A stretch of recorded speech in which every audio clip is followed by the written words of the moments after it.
주님께서 꾸중을 하셨냐면요. 그들이 부를 자랑해서 가치 상실, 눈이 멀어가지고 눈도 상실. 그런데 무엇까지 또 책망의 대상이 되냐면 완전히 벌거벗어가지고 수치를 당한 상태인데 그걸 하지 못했습니다.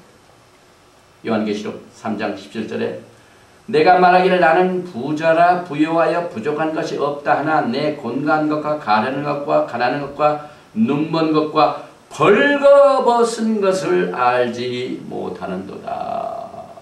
저는 이 벌거벗은 상태에 대해서 이 메시아니 유대인들이 이것을 어떻게 해석을 하는가 하는 것을 오늘 여러분과 제가 나누기를 원합니다. 사실 이 벌거벗은 상태는요, 사람이 창피를 느끼는 상태입니다. 다시 말하면 언제 창피를 느끼냐면 전쟁에서나 혹은 뭐 인간관계에서 당하면은 수치를 당하는 거죠.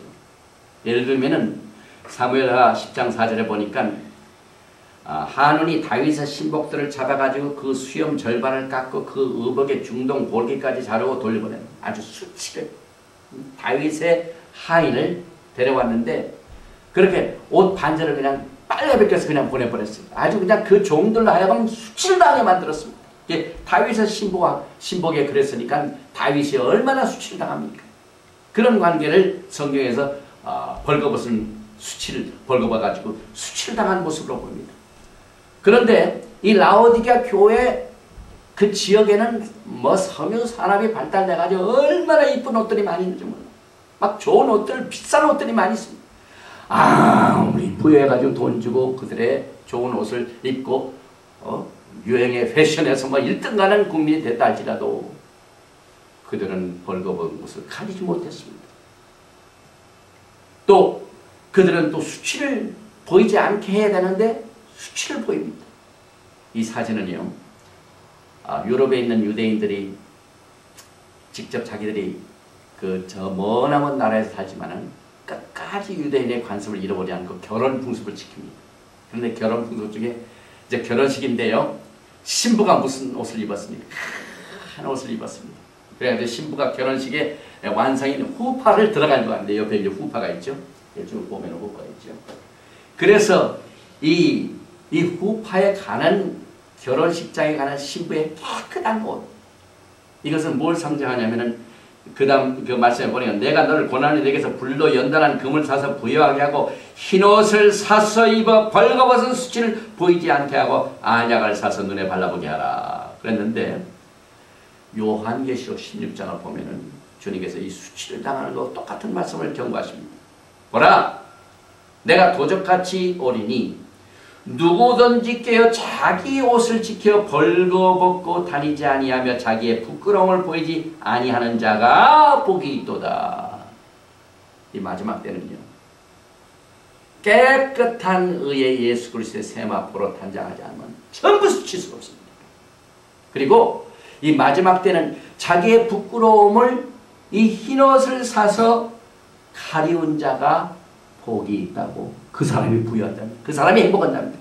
이 마지막 때 교회는요, 성도들의 부끄러움을 열심히 신부의 복으로 갈아입혀서 가려야 합니다. 그래야 복을 받습니다. 그런데 이 성전에 가보면은 제사장들이 깨끗한 세마포를 받고 1년에 한 번씩 그 데이 오브 아톤먼트, 용키포 날에 하얀 옷을 입고 갑니다.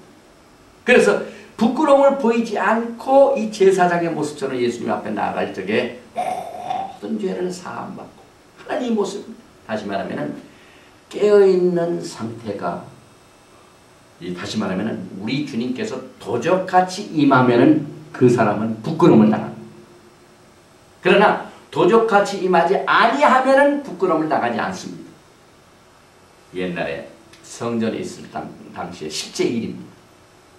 그 성전에요, 지성소에 보면은 언약궤도 있고 또 금덩어리로 만든 이 메노라, 지금 뭐 몇백만 불입니다. 지금 만든 떡상이니 하여튼 전체가 금이 많고 있기 때문에 이 성전을 지키기 위하여 이 파수꾼을 두었습니다. 24시간 파수꾼을 둡니다. 그 다음에 하나님께서 제단의 불을 끄지 말게 해가지고 24시간 그 일하는, 성전에서 일하는 제사장들의 이 책임이 굉장히 중요합니다. 그래서 어떻게 해서든지 그 하나님의 성전이 보호를 받고 또 하나님의 명령을 순종하게 하여 그 제단에 불을 끄지 않고 하려면은 24시간 일을 해야 되는데 간혹 가다가 이 수치를 당하는 제사장들이 나옵니다. 그래서 밤에요 대제사장하고 그 성전에 있는 성전 대장이 있습니다. 야경을 갑니다. 불침번을 하는 사람을 체크하게 하여 나타날 때 그것을 밤의 도적이라고 합니다. 그래서 쭉 이렇게 이제 대제사장하고 그 다음에 성전 대장이 횃불을 들고 쭉 가가지고 성전 지키는 파수꾼을 향하여 뭐라고 하냐면은 Peace unto you 그럽니다. 평강이 있을지어다 그럽니다. 그러면은 깨어서 자기의 위치를 잘 지키는 제사장은요 Peace unto you 하고 환학을 합니다. 그러면 저 제사장은 졸지 않고 있구나 금방 합니다. 그런데 그 다음 지역에 가가지고 또 대제사장이 Peace unto you 평강이 있을지어다 하는데 소리가 안 들려요.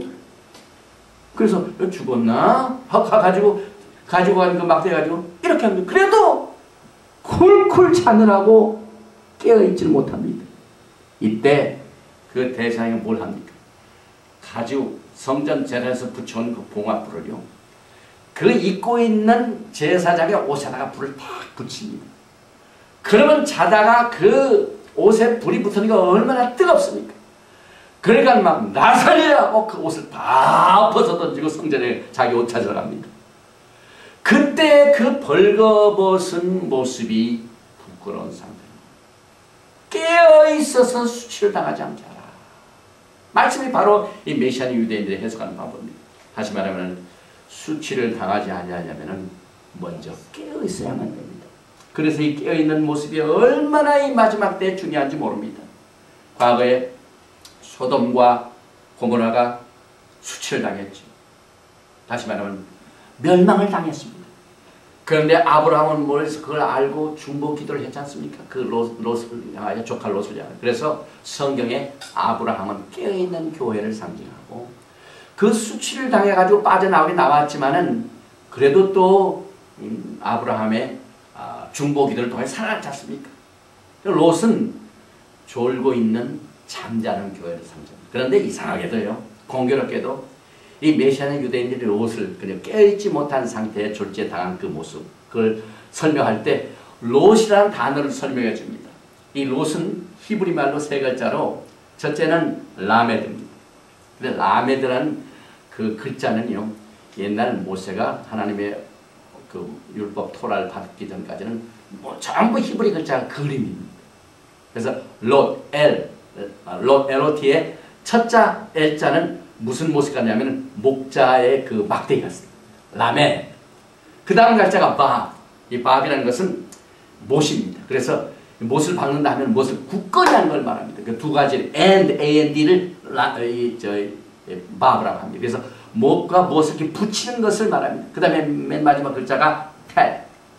그래서 라메, 바, 텔. 이게 텔을 보니까 이거 보니까 이게 무슨 그림입니까? 뱀. 그러니까 이 막대기를 목자의 막대기를 이 뱀에다가 못을 딱 박아줍니다. 이게 뭘 의미하면 하나님이 주신 영적 권위 이 지팡이를 누구에게다가 붙였다고요? 사탄에게 붙입니다. 이것이 롯의 그 이름의 뜻입니다.